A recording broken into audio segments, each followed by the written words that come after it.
Welcome to the Enlight.Life podcast with Alexandra Cousins. Together we'll demystify disease and the debates around health, empowering you toward real regeneration and a life of vibrant vitality.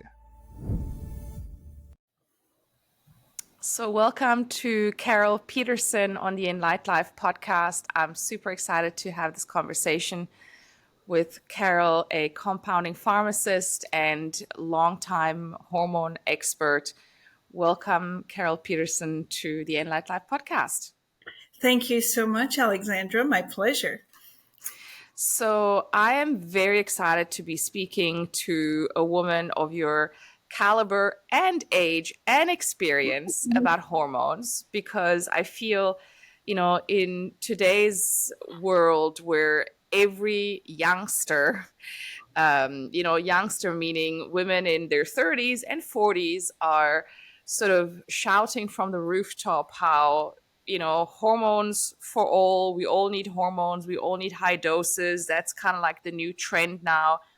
And everybody is or not everyone, it's never everyone, but the general consensus sort of is, we should just all be on hormones. Hormones are the best thing ever, and there's no need for any concern whatsoever. And hormones are the ticket to kind of, joy and happiness and longevity. That's kind of the general, and I'm going, great, this all sounds wonderful. And the reality is that we can't ignore the fact that 50 to 60% of women who go on hormone treatment take themselves off within 5 years. And surely that doesn't happen because it's so wonderful. And so I want to hear the full story from you, Carol.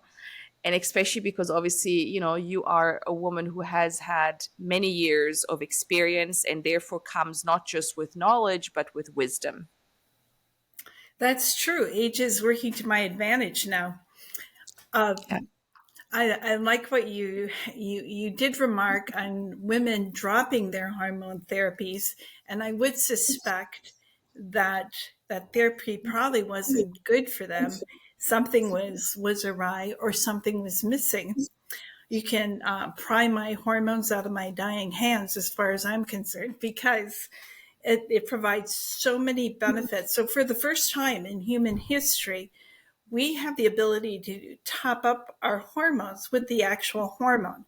When you deviate from this, you start running into problems. And then our society right now is in this mania over estrogen is everything. And it's not. I've seen some new books written by medical doctors who have lots of followers, millions. And for instance, the word progesterone is never or hardly stated, which is indeed the first hormone that starts to drop. Yeah. But each individual is quite complicated. So I've been doing coaching, and people always ask, how do you know you need hormones, and how should you check it? And there's pluses and minuses for each type of hormone testing. But what I've settled on for helping my clients is rather a large metabolic panel. So I'm looking for all the hormone systems, a pituitary, whole thyroid panel, insulin and glucose. This is primary. Insulin and glucose are the most powerful two hormones in your body. And according to Dr. Ben Bickman, 88% of us are now facing insulin resistance. And if you're having that, this is underlying problems with most of the other hormones, if that's there too. So you neglect that at your peril. It should be a primary thing you're looking at. So adrenal hormones, sex hormones, vitamin D, you got to count that as a hormone. I have to know the lipids. I've run into people with cholesterol too low practically to maintain life, and their doctors ignore it because of the scam about we've got to push our cholesterol down. Our ideal cholesterols really are like 220 to 280. If you want to be making your hormones and repairing your body, why on earth are we allowing doctors to talk us into pushing our cholesterol down? It's one of our most important molecules and the source of all the rest of the hormones, of the steroidal Absolutely. hormones. Yeah. Yeah, I'm already loving everything that you're pointing out, because again, these are the, like I always say, I'm not against hormones. I'm not against hormones, but I am against this simplification of hormonal issues, and rather, as we are talking about now, it's not just hormones, it's health. Health is a comprehensive picture, and we cannot pinpoint or put something in a corner and go, oh well, it's all about estrogen, because that is really what we're making things about today. Yep. And exactly, and I'm thinking, but why are we not talking about progesterone, which, as you said, is the very first hormone that tends to go, oftentimes even already in our 20s and 30s we are low on progesterone for various reasons. Part of it stress, right? Right. Stress is a big progesterone robber, and then of course stress affecting cortisol and so forth. And ultimately, when progesterone is replaced already, I would say a large majority of women, this is what I've seen, they don't need further estrogen until later. That's absolutely true. Progesterone will make your existing estrogen work better. So part of the, if you're having any symptoms of estrogen deficiency, let's first make our estrogen work as well as it can in our body with the support hormone it needs. And I always start with the recommendation to start with progesterone. There are women who are progesterone deficient their whole lifetime. They may have been a colicky baby and ADD and ADHD and PCOS and PMS, infertility issues. And this is a real travesty. So many years of pain and suffering could have been avoided by understanding how progesterone works and how important it is for us. It has so many remarkable roles that no people aren't thinking about. It's a antihistamine, works in the mast cells to counter estrogen-induced histamine release. Who thinks about that? It's Yeah. produced in your Schwann cells. These are the cells that line your myelin sheath, all your nervous system tissue. Progesterone and pregnenolone are produced there independently. We have no tests that can measure this, but when you have a neurological issue, exogenous progesterone and pregnenolone can help that. So clinically, you can get a result. It has nothing to do with your blood levels. Your brain, from cholesterol, if you have enough, makes all these hormones and uses those hormones right there. Again, we can't measure that. But luckily, if you put the hormones in, your brain is affected. For example, progesterone works at the GABA receptor. It relieves anxiety there. So if you have low progesterone and anxiety, it goes right to your brain and sits on that receptor. I was gratified to find out that the GABA receptor is quite complex. It has like 40 different sites that things can bind to. And what I was concerned about, so many women are just given benzos for that same GABA receptor instead of progesterone.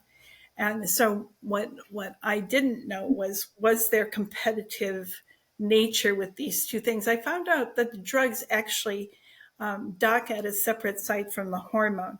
So when I'm confronted with this situation with women, it's really hard to get off of those drugs. They're very addictive. And I say, don't bother trying to get off of them until you have all the support you need to fall back on. Like, just don't go cold turkey and have a hell of a time.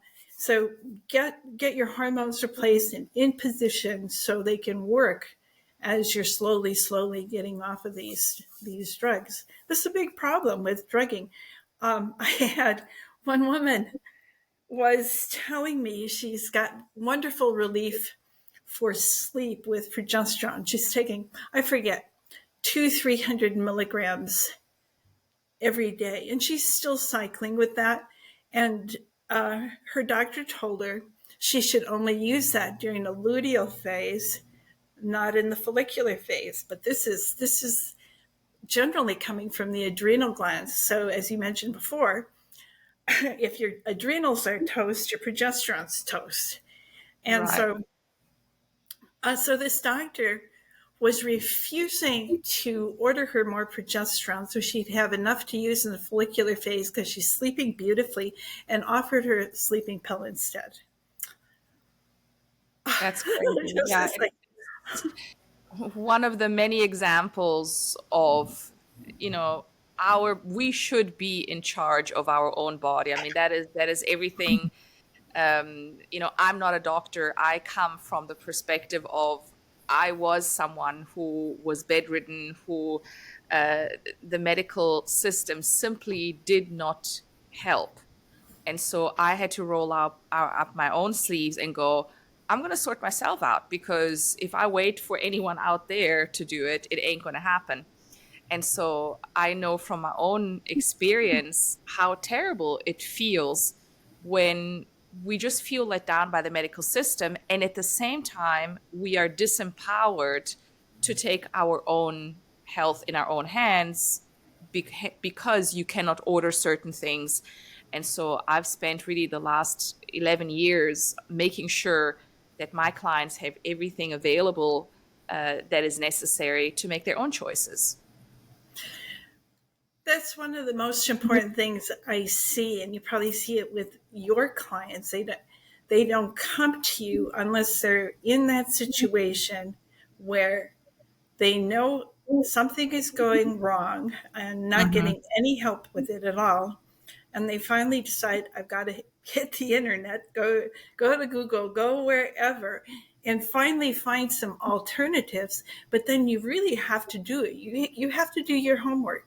You have to look into what's out there, what resonates, what makes sense. And this is another thing about what I love about progesterone, because when you use progesterone, I can't tell you what dose to use. You have to start observing your body, what happens, and adjust the dose. So it always brings you to a point of calmness. If you haven't achieved that with progesterone, you're not using enough. You have to overcome all that, or you're going to suffer with something hanging along, and maybe too much estrogen, which isn't going to serve you. If you use progesterone and you have a fibroid and you use a bit too little estrogen still dominant, it'll grow your fibroid. You'll see this in the literature about progesterone growing fibroids. The only thing that's wrong with that, it's really an estrogen dominant person using some progesterone that's not enough. So you have to be careful. So it requires, if you're to use these hormones in a way that will suit you, it requires that you start becoming the observer of yourself and what works, what doesn't work. It's so important. Once you master progesterone, everything else is easy. And it's so important because it's variable. The amount of stress in your life, or how you're eating, if you're getting insulin glucose swings, all of these affect how well progesterone is working for you. So that's what you really have to pay attention to. And as you mentioned before, it becomes, you have to be looking at and in charge of the whole body. And so we have medical system who chops you up in different specialties, and they will never get to be able to do hormone therapies in a comprehensive manner because they're not thinking about so many things that really impact the hormones. Thank you. That is exactly what I have been going on about, and it's this the concept of, if we're only looking at the parts, if we become a specialist, even, I criticize thyroid specialists, because how can we become a thyroid specialist, but we're not looking at what's happening in the liver, what is happening with digestion, what is happening on so many levels. So I just want to, Here's a big mistake with thyroid. You go get a test. You're clearly, even on the test, clearly hypothyroid, and your doctor decides to give you some thyroid. But if you do not have adrenal support, if your adrenals are weak, you can't take that thyroid. You'll Yes. get headaches, tight chest, palpitations. You feel really, really off, and you say, I can't take that thyroid. But you Mm-hmm. need it. Your body does need it, but you have to have the adrenal support to be able to take it Yeah. successfully. Absolutely. So we're back at, unless we look at everything, we're actually not resolving anything. Right. That's really ultimately what's also interesting about progesterone is in the last sort of year and a half, I got deeply into genomics and I did my training in advanced genomics. And I realized, and this was my first realization for myself as well, oh, wait a moment, some of us have really affected progesterone genes. And so genetically, we have a much higher need for progesterone or simply impaired progesterone genetics. And I would say I see this in about a good 60 to 70% of the clients that I've seen so far, where immediately upon dosing with some progesterone, sometimes even just a very low dose kind of over the counter, makes a world of difference. And I have realized, well, if most of us, 50, 60, 70% of us have progesterone genetics impaired, well, that already explains also a lot of the hormonal issues, which we then, as we said, we make it all about estrogen, when in reality, estrogen oftentimes, I feel, and I'd love to hear what you say, uh, is the last hormone that we should be giving. Because my understanding, and from looking at Dutch testing, a lot of women have enough estrogen and have even, of course, estrogen excess. Yes. And it's actually one of the hormones your body naturally makes the least of, which which is surprising that we're giving it so much attention. Um, Mm-hmm. Estrogen doesn't really drop till ovulation stops. Your ovaries kind of slow down. Estradiol will then start going down, down, down. In perimenopause and even early perimenopause, women are given estrogen very inappropriately. According to Dr. Jerry Lynn Pryor, in the perimenopausal years, women have the highest estrogen of their lifetime. And then couple that with missed ovulations. Actually, she did a very interesting study over, I think the year was 2020. Remember the COVID stuff? Mm-hmm. She was doing a study for Health Canada, but one of the things in her specialties is monitoring the menstrual cycle. And she found in her group of 100 people, 68 had a significant number of missed ovulations and shortened luteal phase, which, if you're starting to get cycle irregularities, another progesterone deficit, 68 out of 100. She did a similar study about 5 years earlier. Excuse me. These were young women, by the way, 18 to 35, in good health to get into the study. Mm-hmm. 5 years earlier, she did a study with 300 women, the same categorization. It was 10%, 30 of it.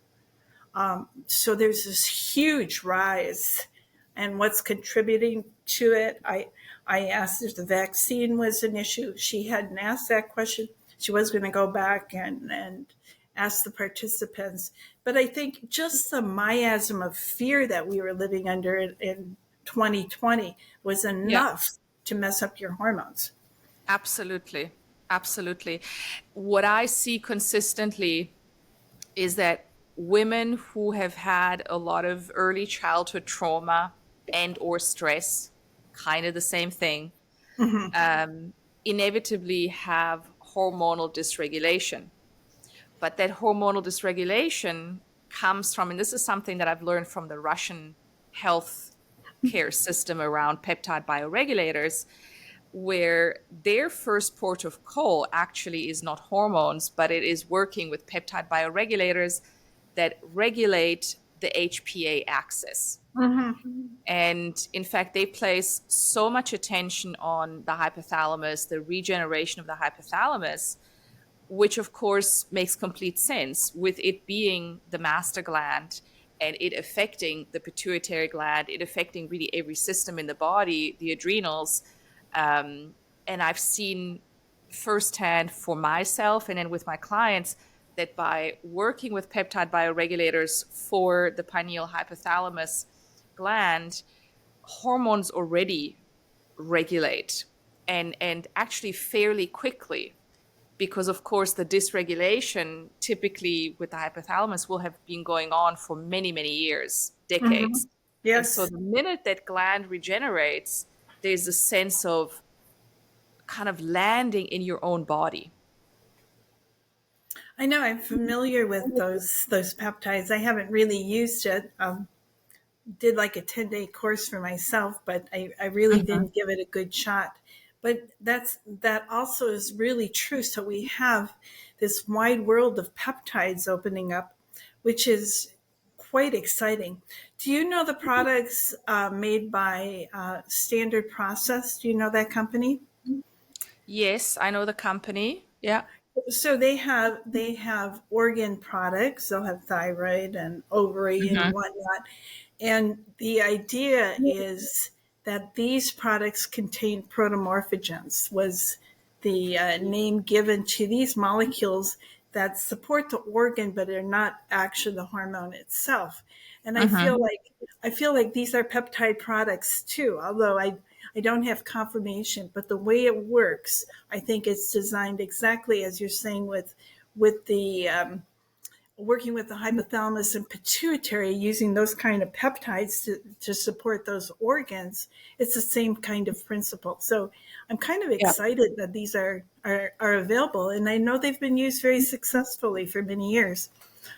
Yes, I've only seen incredible success and results with peptide bioregulator therapy, oftentimes, of course, combined with other treatments, combined with also injectable peptide therapy, depending on what's going on, because as we said, there's always a multitude to consider. But I've seen, that again, we use hormones too nonchalantly, and there's this carelessness. Whereas I feel we need to be able to look at every woman as a complete unique individual, and we need to understand her health history. We need to understand her genetics. I mean, strictly speaking, going back to genetics, again, when we look at how the body genetically processes hormones, well, already there we can see what does the person need. Sometimes the woman will need a little bit of testosterone because testosterone tends to be low and suppressed depending on what's going on, but she aromatizes genetically testosterone into estrogen. So we don't even need to give estrogen, because just by giving that little bit of testosterone, her levels come up. And then, of course, by addressing the adrenals and sort of metabolic health, SHBG will come down. So then she will have enough estrogen without giving estrogen. What are your thoughts about that? Oh, absolutely. I just want to interject here on testosterone testing. If you do a serum test, this is happening for both men and women. Years ago, total testosterone level ranges were like from 20 to 80, 90. Now, on a lot of tests I see, they're going like 2 to 45. So, Yes.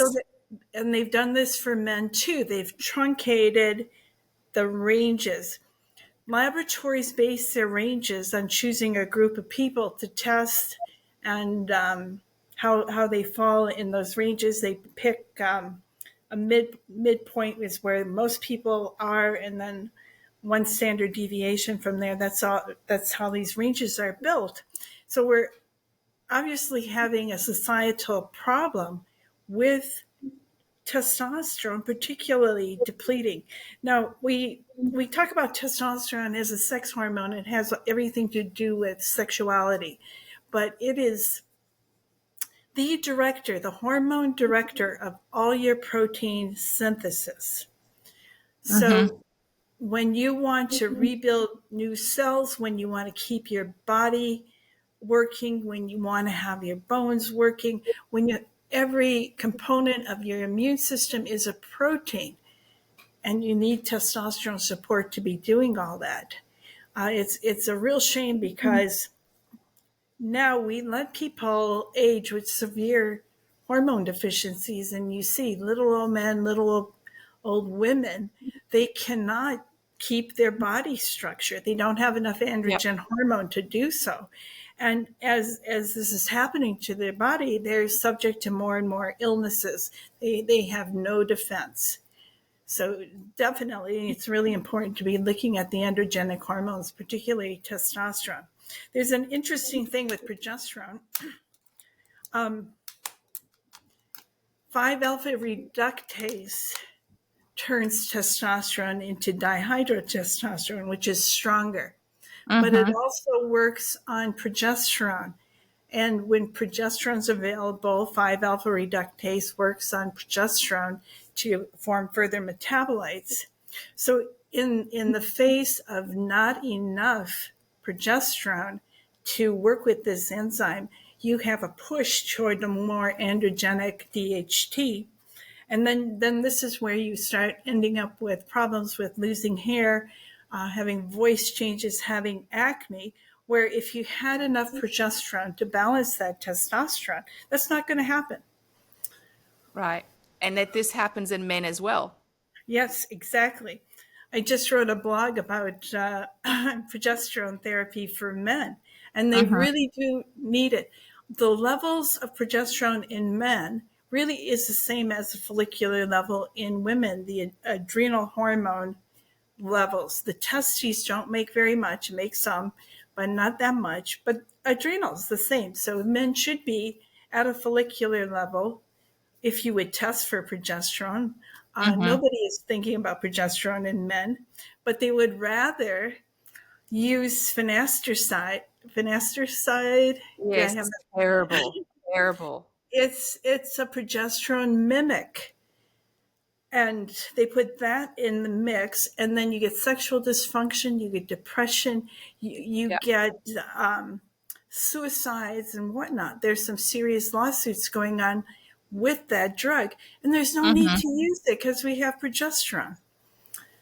Yeah. I started giving my husband progesterone, and he's 58. It's made such a difference in his life, and initially he was like, "Are you sure?" And I said, "Well, I really think that that's going to make a difference from all my research." But literally within 2 weeks, he could feel the difference. And what's interesting, I said to him, "Well, tell me exactly what is the difference that you feel." And he says, "Well, weirdly enough, I feel more manly." I can't put my finger on it because he kept insisting he needs testosterone when actually his levels were fine. And so I said, no, I think actually what you're missing is the progesterone. And it's just really made an amazing difference. So yeah, It's not interesting spoken about. because people have warned men away from progesterone, saying it will suppress your testosterone and you'll lose your libido, which is already a problem, right? And what feedback I'm getting from men that I've recommended progesterone to, their libido improves. Yes, And absolutely. the reason that was suspicious is when you look at the structure of the molecules, they're so close. You could say, well, maybe progesterone would block some testosterone activity, but it doesn't seem to be doing so.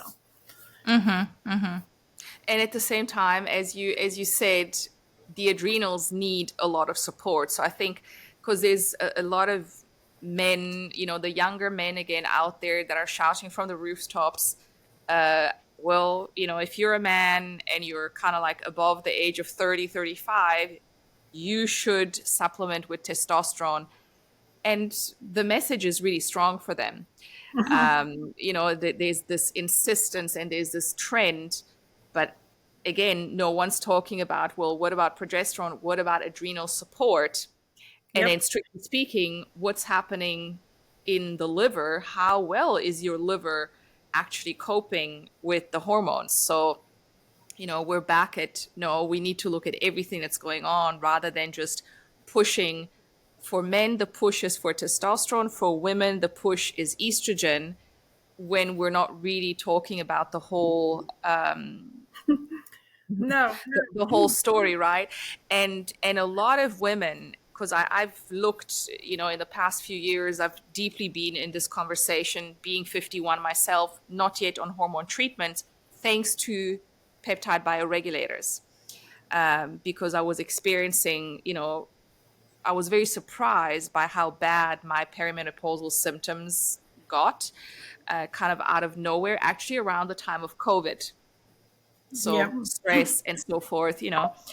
And I went to the world experts in hormones, and I was truly shocked that all they could give me was a bag of hormones, rather than suggesting peptide bioregulators, or kind of looking at adrenals, at other factors. What was I going to say? But yes, but with women, so many women that get put onto estrogen, and for a short time they feel great, and then they start having all the side effects, including terrible weight gain, many of them. Yes. So of course, I mean, the last thing we want to do as women is put on weight. That's right. But yeah, that estrogen monotherapy will do that. And here's another issue with estrogen. The poor woman who's had a hysterectomy and oophorectomy, which is entirely preventable in my opinion, 100%. she's put on one hormone, estrogen, and she's told you have to use this for the rest of your life. And what that estrogen can do, it can raise prolactin. Mm-hmm. And when prolactin raises, it can raise parathyroid hormone.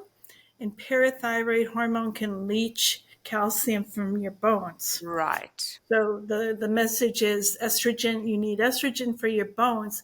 At the same time, that monotherapy with estradiol is going to suck calcium out of your bones. It's Yes, and we criminal. are seeing. Thank you. It is criminal. We are seeing this already, and it drives me absolutely dilly, because I'm thinking, come on, we live in a world where all of the information is available, and from my perspective, I think, I'm not a doctor. I don't understand all the sophisticated science stuff that goes on in a lot of the books or studies or whatever. But if I could come to draw the conclusions that there is way more to the story than just estrogen, surely so can they. Mhm. I mean, it's a logical conclusion. So what is really going on? Because, I mean, I'm definitely not a conspiracy theorist. I am. Okay, thank you, Carol. You can say it. I didn't have to. I think there's a progesterone conspiracy. Well, to me, there's definitely some conspiracy going on, because I'm kind of going, come on, there's a logic here. It's not very difficult to come to. And so why are we punting estrogen?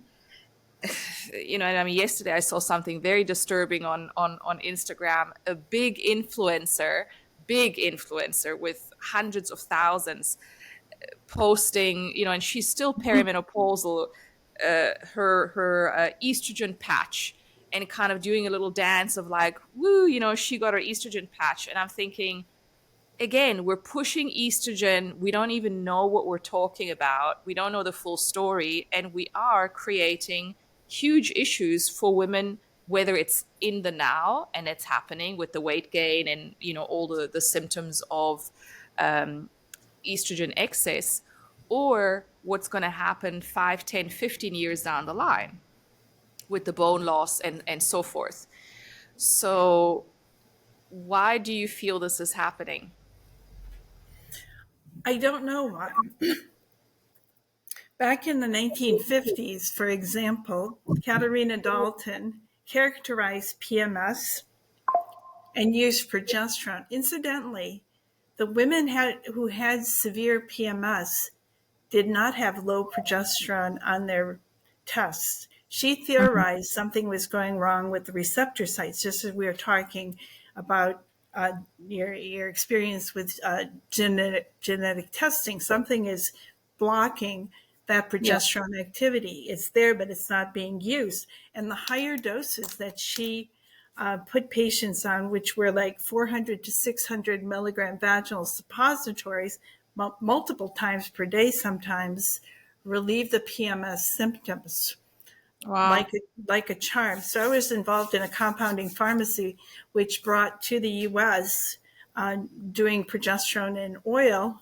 We used olive oil as an alternative to that. Our starting dose was 100 milligrams 4 times a day and up from there, because to get to the point of calmness and progesterone being really active, it was taking a lot of progesterone to do this. After a while, I began to think about this, like, we're using so much progesterone. What are the pushers that making so much progesterone be required to balance? And that certainly is estrogen, can be high adrenaline, can be a bunch of things. And so my philosophy is, let's use progesterone, get women to a point of comfort.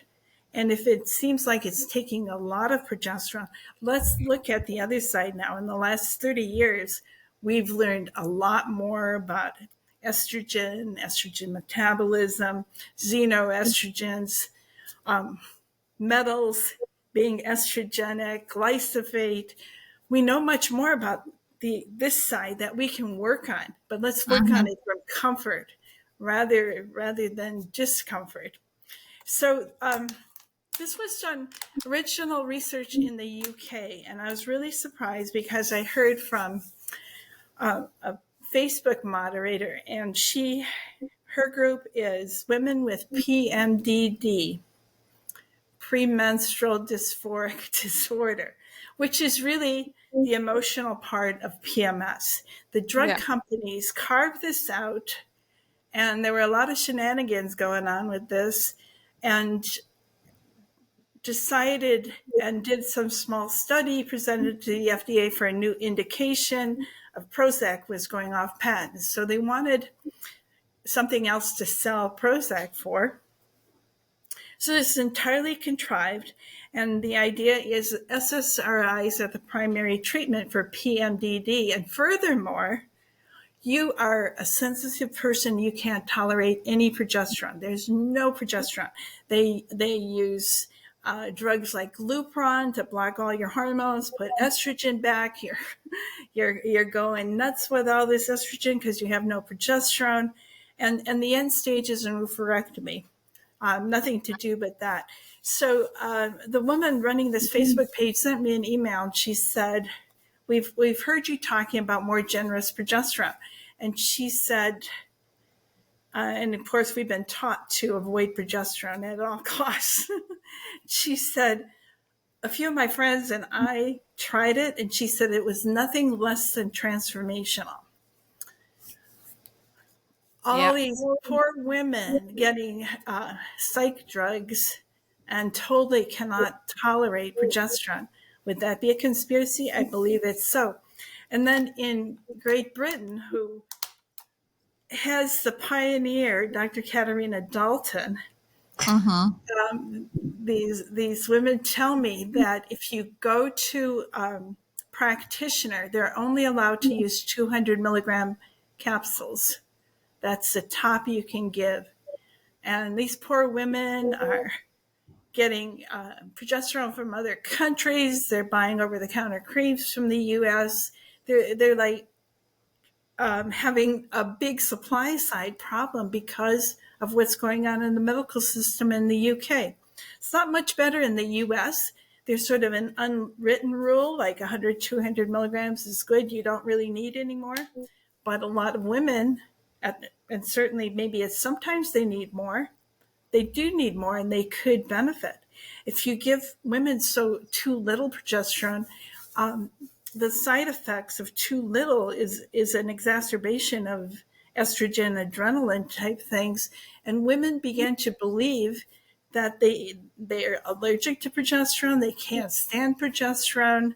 If you're the practitioner who said use this 20 milligrams of progesterone and that really is not enough for you, and you have a terrible time. Even 20 milligrams have sent women to hospitals with heart palpitations and anxiety and suicidal thoughts because they really needed a huge amount of progesterone, and you like triggered all this stuff with very little progesterone to go around to balance it because there's so many functions of progesterone. So, what happens to them in the hospital? They get a complete cardiac workup because they're palpitating and stuff, and they get sent home and say your heart's fine, and it is fine. It's the hormones are off. In fact, Right.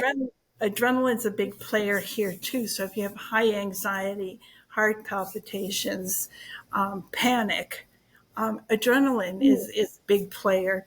And if you had to use a drug, you should go to the hospital and get a beta blocker, which high blood pressure medication, 3 high blood pressure classes of drugs all work on stopping adrenaline.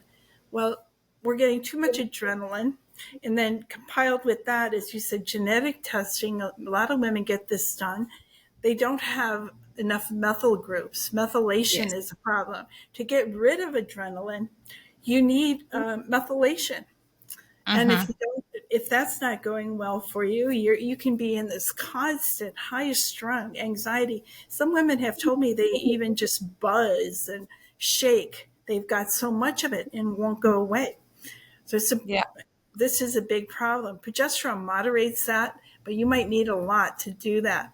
Other things that help, of course, is supplying methyl groups with supplements, exercise, do Mm-hmm. some movement and burn off the adrenaline to get you back into calm too.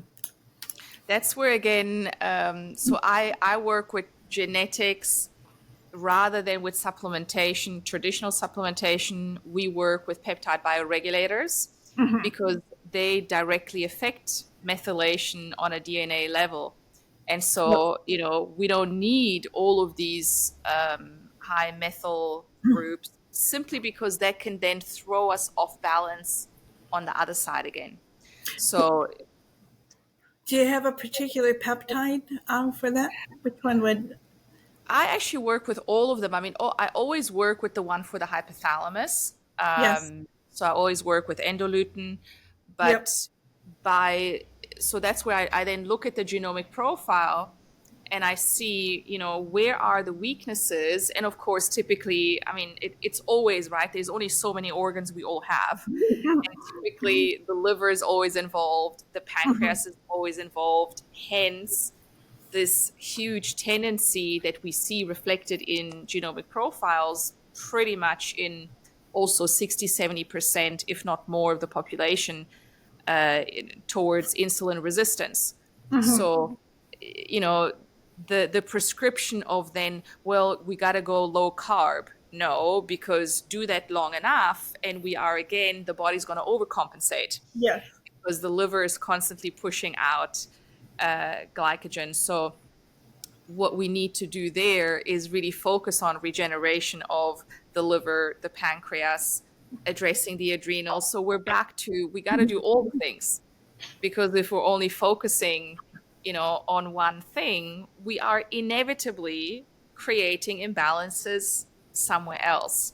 So my whole approach really is full regeneration, by looking at genetics, but then also, of course, epigenetics. And yeah, I have found it incredibly fascinating to see how much of, progesterone impairment is just really genetic. And at the same time, literally 90, if not more, percent of the genomic profiles show a tendency towards estrogen dominance, Oh, right? very interesting. Yeah. Yes, it's just there. So Yes. typically, this is just across the board. Low progesterone, I see this in men as well. Mhm.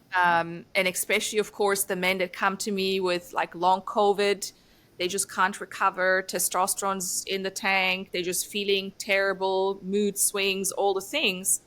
And then you see progesterone is really badly affected in them genetically. Estrogen, testosterone tends to aromatize too much into estrogen. Mhm. SHBG levels tend to be genetically on the higher side. That's Mhm. the tendency. And then estrogen tends to not be cleared, or the bad estrogens tend to not be cleared by the body. And so there is a genetic tendency towards higher levels of estrogen. So by observing this in literally the majority of cases, I also thought, well, why are we not looking at genomics before putting someone on hormones? Because that already gives you, a big part of the picture. And at the same time, science, like, we know what's going on genetically. So why aren't we respecting the fact that most women are already estrogen dominant? Right. Yeah. Who looks at that? Alexandra, who besides you does this? Yeah, because as I always say, it takes a lot of work, it takes a lot of Yes. time. Yes. It's not a 15, 20, 30-minute consult. I It's know. hours of work and asking questions and looking at all the different testing.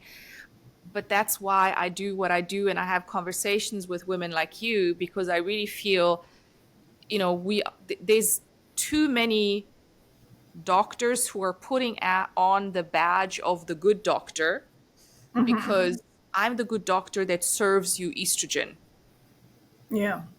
right? That's now the new trend. It's like, I'm such a good doctor because I listen to your pain and I give you estrogen. Give me my badge of honor. Mhm. And I say, no, I'm sorry. That is not good enough. It does not serve the majority of women. And we simply see this statistically by the amount of women that take themselves off HRT. And it's not because HRT doesn't work. And of course, ideally BHRT, but it's not because hormone replacement is a bad idea altogether. No, just as peptide therapy, right? I mean, we didn't, for Mhm. many years, I mean, they've been around for way longer than we know, but Mhm. for many years they weren't around. And there were years where they were only for the wealthy and the elite. Now, wow, we all have access to peptides. And knowing that peptide tissue saturation goes down as we age, and from the age of 35 we have 50% of what we had as youngsters. Should we work with peptide tissue saturation replacement? Yes, because we can, Mhm. but it still needs to be done also correctly, comprehensively. And so the same thing goes for hormones. I'm like, yeah, wonderful. We can replace hormones. We can look at what we are genetically missing, but then we need to honor the full picture, because otherwise we're creating messes, and we are seeing these messes playing out already in many women. So I'm so grateful for women like you, and I feel well, I'm currently in the process of writing a book on hormones and women, really from a lay person's perspective.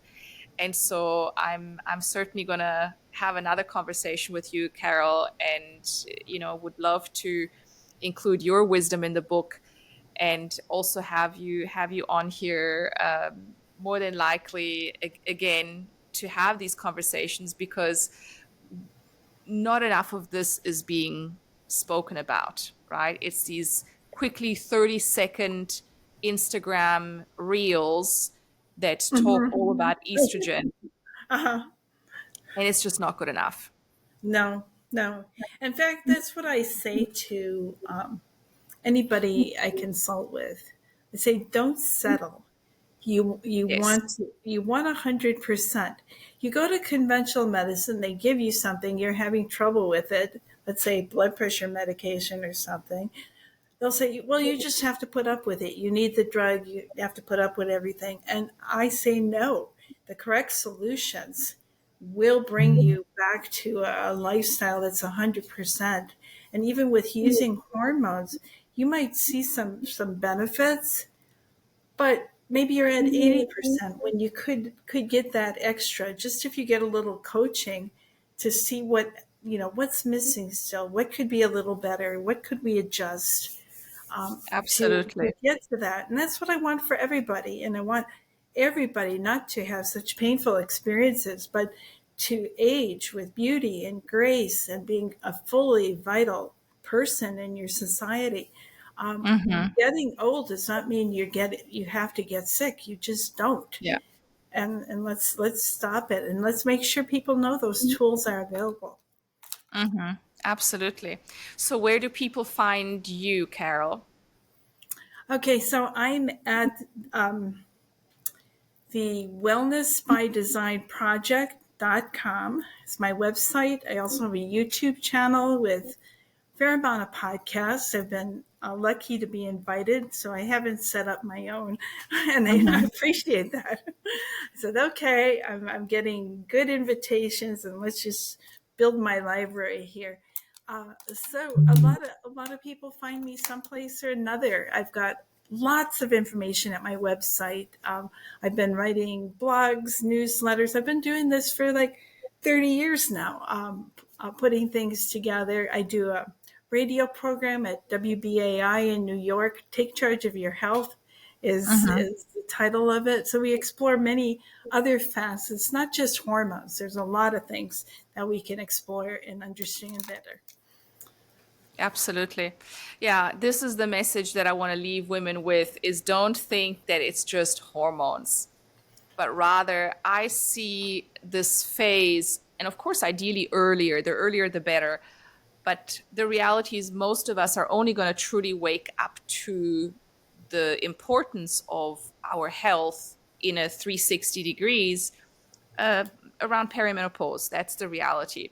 And so, my message for women is exactly don't settle, don't think that, and please don't think that it's all about estrogen, but understand that there's much more to it. And that when we are willing to look at everything on a 360 degree, then we can actually come out this phase, which can definitely feel a little bit like a smack in the face. We can come out better, right? We can come out more understanding of our body, our health, our genetics, like how do we actually work? What do we need? And we can therefore become better because when we take action on every level, and yes, we can include absolutely hormones when you're looking at everything, but just don't think that putting on one hormone is going to resolve all of your problems. Because the reality is that really inevitably you are going to incur new problems that you don't need and you don't want. So Yes. it's as simple as that. Well, I thank you, Carol, for this incredibly deep and fascinating conversation. I love that we went right into addressing all of the things that matter. And yeah, to my listeners, definitely look out for Carol's information and YouTube channel. I feel this is a woman to learn from who has years of not just knowledge, but true wisdom. And I really appreciate you, Carol, and your work. And I'll be reaching out again for sure.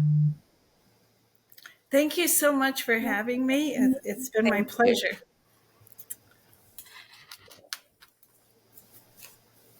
Okay. Yes, it's pressed. Oops.